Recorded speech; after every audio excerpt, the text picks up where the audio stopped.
Thank you. Glad to have you, sir. But I'm on. No, we're honored, sir. We have you. All right, sir? Thank you. Right this way.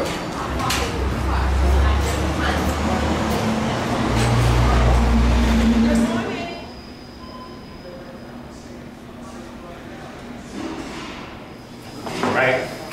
Yes, sir. I'm going to direct you right from here, sir. Good morning. Marion Berry Day, everybody. Yeah, there you Right. go. Told you we had the pictures.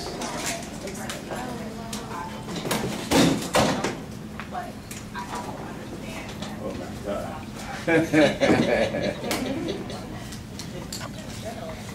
That does take you back, huh? Yeah.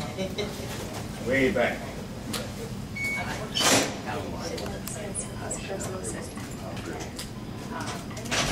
How are you? Good to see you. Good to see you. It's a pleasure. Very much. It's a pleasure. And it's an honor to have you here today. Really, I'm glad you enjoyed that. We've got that's just a tidbit. Oh, really? Of what to expect today. Yeah. All right. So we've got a full day and just take it all in. Thank God. Good to have you. How's everything? All right, you ready to do it? Yeah. Let's do it. Come on in. Thank you. Tell everybody come on in. It's 9:07. We are WICB and heard in high definition on WPRS HD3. I'm Winston Cheney as promised, gang. He is here, live and in living color. He is the mayor for life. It's Mayor Marion Berry. Mayor, good morning. Good morning, Winston. Good morning. How are you, sir? I'm doing fabulous. Fantabulous. You look great. Let's say. Well, God is good. All the time. He blessed me. I'm 78 years of age. 78. Born poor, black in Mississippi, in poverty. And God gave me and my mother some gifts to push me toward education. And so I've done so much because of God's blessings. I want to give him all the praise. But before we move on, listen, we got to all praise Kathy Hughes. Got you. I mean, Kathy Hughes, and I go back years, at least 67, 68. Mm-hmm. And I remember when she wanted to move to H Street, 4th and H. From Nebraska. In the city, lent us $75,000. And we didn't worry about it getting paid back. We got enough money to do that. Mm-hmm. And that was the beginning of a relationship between Kathy and myself.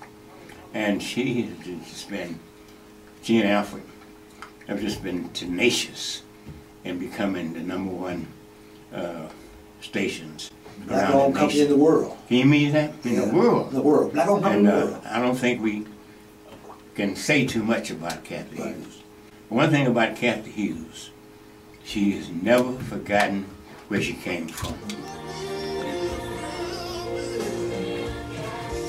Praise 104.1, DC's Inspiration Station. We've been talking about it, buzzing about it, excited about it. We're calling it Marion Berry Day today here at Radio 1, and in studio with me, the mayor for life is Mayor Marion Berry. I know you're councilman. You're Mayor Marion Berry. I'm mayor for life.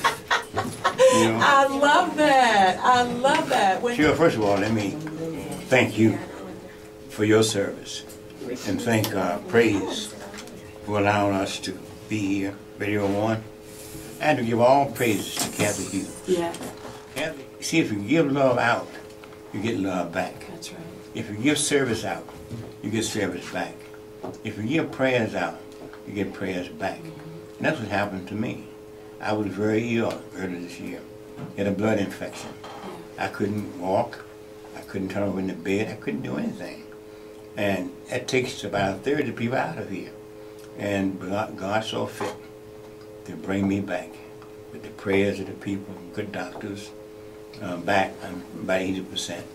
I'm in physical therapy, but my brain is still sharp. Yes, it is. My mind is sharp. My vision is clear. And I said, when they told us this was Marion Berry Day, I said, I have to get the opportunity to tell you thank you. Thank you because at 15, my first job was at HUD through your summer program. Oh, yeah. Your summer program sparked something in me, a professionalism in me that I tell you, no other opportunity has ever given me. From there on, I became leaders of this and leaders of that. At 15, I worked for the Housing of Urban Development. I was able to put that on my resume going into college, that this is where I work. And many of us in my peer zone worked at these major places and have this backbone that you set up. The city was family when you were there. And that's because you weren't just a political mayor or a mayor for the nation. You were a mayor for the people of the city. Everybody on our block were family oriented. And I just personally want to say, as a Washingtonian, as an uptown girl, I just want to say thank you. Thank you so much, Joe. It's awesome to see you again. Thank you so much. Friend many years. That's right. Thank you. He said he coming. It's Magic 102.3, DC's R&B station. Good morning again, family. It's me, Michelle Wright. And I played that song on purpose because when you talk about a beautiful life, for me, it's a life led by the man that is sitting before me. This station has been in a frenzy. Everyone is just worked up around the building at Radio 1. Today we have declared it Marion Barry Jr. Day. And Mr. Marion Barry has joined me in the studio. Wow. Michelle. Yes, sir. It's so good to see you. It's been a great pleasure to see you. I've followed you from place to place. Yes, sir. And in fact, when you first came to 102.3, I think I talked to you. Yes. And I came out and did a little spot because I admire you so much. But more importantly, I admire Kathy Hughes. Yes. I love you, dear. No question about it. I love being here with Michelle Wright. I mean, our careers are so intertwined. You and broadcasting, I'm out helping the people. Yes. And the two came together. That's right. At that point, because I think you were at 95.5, they had the community Yes, sir. outreach, yeah. Yes, many years. Yeah, many years ago, where we took radio to the community. That was important. That was your idea. And we appreciate you so much. Well, I can't take all of that credit. But yeah, it is one enough of of my it. things, and I so appreciate you. I am grateful to be here. This is the house that Ms. Hughes built. Oh, no and question. to be here with you. And one thing that I said when I first joined the Radio 1 family is that if you've been in Washington for any length of time, you've certainly got a Mr. Marion Barry story. And I do indeed. You do. You have a personal one, and mine that I share over and over and over again. You know, my mom passed away in 2006, and before she did, though, she would tell everyone, every time, you know what, I love some Marion Barry because I can call the mayor's office, and he would return my call. Not an assistant, but I said I wanted to speak to the mayor, and the mayor actually called me. And that personal connection to the community is something that I think for a few recent years has been elusive. It's something that people miss, but it's something that people remember and that will keep people endeared to you forever. Thank you so much for that. I want people to know that most people who speak about marching did not march. They picked up apples from trees they did not shake. They were really parasites and beneficiaries. Marion was a brilliant chemist from Isabella, Mississippi, and was doing quite well and made a judgment, made a choice to help lead the civil rights struggle and bring down those walls in Tennessee, Arkansas, Georgia, Florida. And then some people stopped because that's the march they were part of. But Marion never stopped marching. Never got for the right to vote. He kept marching. Then became mayor of D.C., the greatest district of contracts by a black man in just about country. So Marion has never stopped, and that's what I appreciate. Marion, you are a long distance runner. Not just something that you want to do, done far record with us down through the years. Jesse, coming from you, I mean, that's such a blessing. You and I are soul brothers. We share the same vision. All right. In the studio with the Honorable Mayor for Life. So good to see you, sir. It's so good to see you.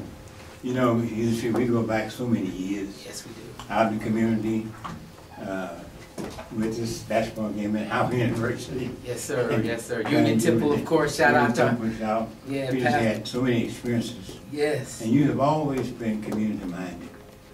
Wherever you've been, whatever station you were in, it's community minded. And I want to talk today a little bit about my next efforts, which will be to save black boys. We need black men to step to the plate. I was talking to a lady from Baltimore. She said she has a nonprofit organization involving tutoring, etc. And she can't find hardly many black men to do anything. I go to Temple of Praise, Bishop Staples, Southern Avenue. We've agreed that the Temple would adopt the Duluth Senior High School and Hart Feeder School, middle school. We will match up for each of those students at Duluth and at Hart, black men and black women. Not only just to tutor or be a role model, but to go adopt a family. We go to the family's house and see what their living conditions are and why kids can't study because they got no place to study. And that's very important. You know, I've been thinking about this long before President Obama talked about my brother's keeper. Right. We have the highest unemployment among black young boys and men, the highest dropout rate, the highest homeless rate, the highest everything that's negative. And this community has a responsibility. There are those who say, well, it takes a village to raise a child, but they won't become part of the village. Right. They just talk about it. I've learned in the street that there are several kinds of people. There are people who watch things happen. There are people who make things happen. And there are people who don't know what's happening. We have too many people on both of those, watch happening and don't know what's happening. Let's make things happen. Make life easier for some of our young men and women. Give them a sense of hope and the resources.